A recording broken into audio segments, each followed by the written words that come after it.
Hello friends! Welcome back to the Marcus English Stories channel. Today we are looking at a company called Nvidia. You might know this name. Maybe you see their green logo on your computer. Maybe you hear about them in the news because of artificial intelligence, or AI. Today, Nvidia is one of the biggest companies in the world, but it was not always big. It started in a very small, funny place.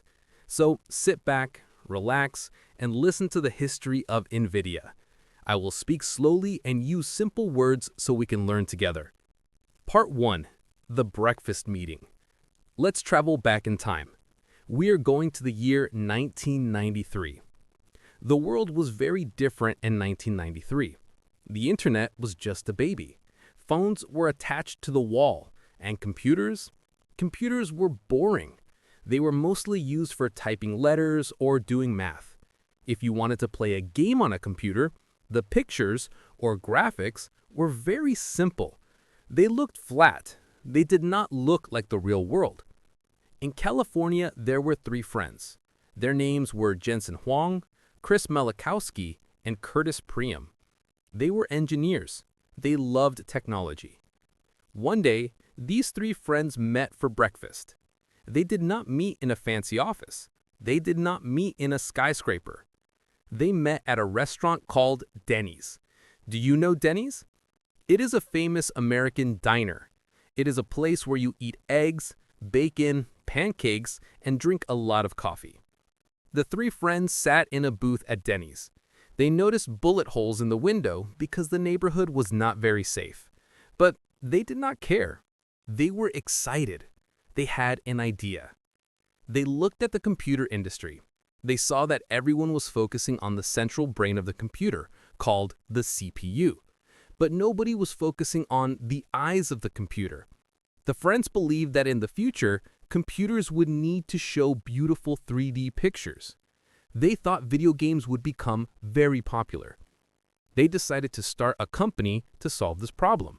They wanted to make a special chip dedicated only to graphics. They needed a name. This was hard. They filed all their papers with the name NV. This stood for next version. They looked for words that had NV in them. They found a line word, Nvidia. This word means envy. Envy is when you want what someone else has. They wanted to make a product so good that everyone else would be jealous.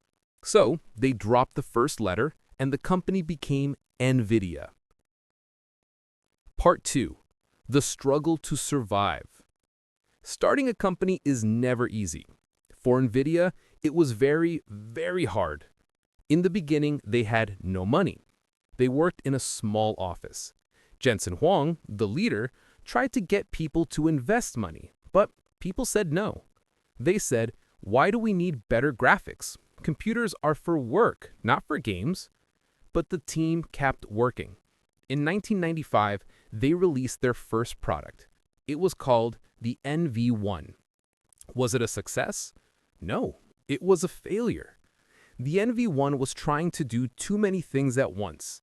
It tried to do graphics, sound, and controller ports all together. It was expensive, and it used a type of technology that game makers did not like. Microsoft, the giant computer company, announced a new way to make games called DirectX. The Nvidia NV1 did not work well with DirectX. The company almost died. They had no money left. They had to fire many employees. Jensen Huang had to make a very difficult decision. He realized their technology was wrong. He had to throw away all their work and start over from zero. Imagine that. You work for 2 years and then you have to delete everything and start again from zero. That takes a lot of courage. They built a new chip called the Riva 128. This was their last chance. If this chip failed, the company would close. They worked night and day. Finally, they released it in 1997. It was a hit. It was fast and it was cheaper than the competitors. It saved the company. Nvidia had survived. Part 3. The invention of the GPU.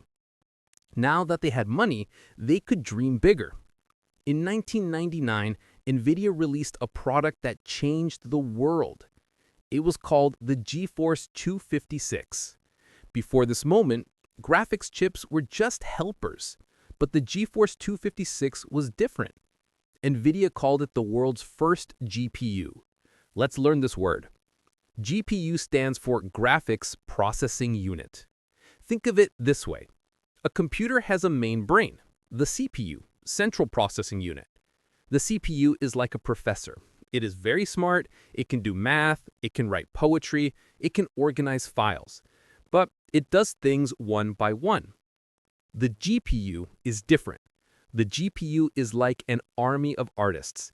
It is not as smart as the professor, but there are thousands of them. They can paint millions of pixels on your screen all at the same time. When Nvidia invented the GPU, video games changed forever. Suddenly, games looked real. You could see light, shadows, and smoke. The grass looked like grass. The water looked like water. Gamers loved Nvidia. If you wanted to play the best games, you needed a GeForce card. In the year 2000, something else happened. Microsoft was building their first video game console, the Xbox. They needed a graphics chip. They chose Nvidia. This made Nvidia famous not just with computer geeks, but with everyone who played games. Part 4. More than just games. For the next few years, Nvidia was the king of gaming. They fought with other companies, like ATI, which was later bought by AMD, but Nvidia usually stayed on top. However, Jensen Huang had another vision. He is a man who always looks far into the future. He wears a black leather jacket every day, no matter the weather. It is his style, and his style of business is to take big risks. Around 2006, Jensen had a crazy idea. He looked at his GPUs and he saw that these chips were very powerful. They were great at doing many simple math problems at the same time. This is called parallel processing. He thought, why do we only use this power for video games? Why don't we use it for science? So Nvidia created a software called CUDA. CUDA allowed scientists, doctors, and researchers to use the Nvidia video game chips to solve hard problems. They could use the GPU to simulate weather, they could use it to search for oil underground, they could use it to design new medicines.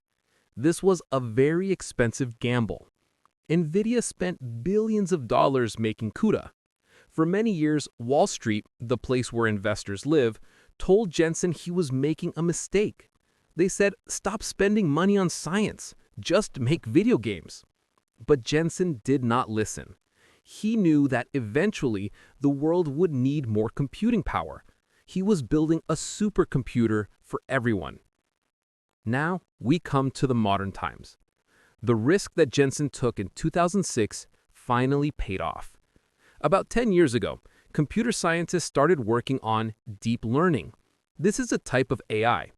To teach a computer how to think, you need to show it millions of examples. For example, if you want a computer to recognize a cat, you have to show it 1 million pictures of cats. The computer has to look at all these pictures and learn the pattern. Doing this on a normal computer takes years. It's too slow. But guess what? The researchers discovered that Nvidia GPUs were perfect for this. Remember that army of artists? That army was perfect for looking at millions of pieces of data at the same time. Suddenly, every big company in the world needed Nvidia chips. Google needed them for search results. Facebook needed them to recognize faces in photos. Tesla needed them for self-driving cars. Nvidia no longer was just a toy maker for gamers. It became the engine of the modern world. Then, in 2022, something amazing happened. A company called OpenAI released ChatGPT. ChatGPT is a chatbot that can talk like a human. It can write essays, tell jokes, and answer questions. To build ChatGPT, OpenAI needed thousands and thousands of Nvidia chips. They connected them all together to create a massive brain. The world went crazy for AI. Every company wanted to build their own AI, and to do that, they all had to buy chips from Nvidia. There was no other option. Nvidia had the best chips and the best software. CUDA. Because of this, Nvidia's value exploded. The company that started in a Denny's diner became a trillion-dollar company. It became more valuable than Amazon, Google, and even Apple for a short time. So, that is the story of Nvidia. It is a story about three friends eating breakfast. It is a story about almost failing and losing everything. It is a story about video games. But mostly, it is a story about vision. Jensen Huang and his team saw things that other people did not see. They saw that graphics would be important.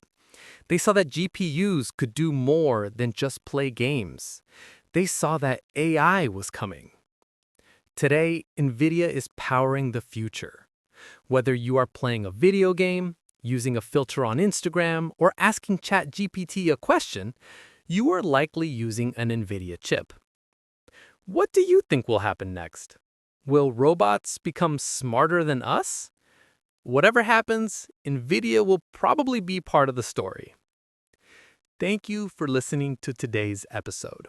I hope you enjoyed this history lesson. Remember to keep practicing your English every day. Just like Nvidia, if you keep working even when it is hard, you will achieve great things. See you next time.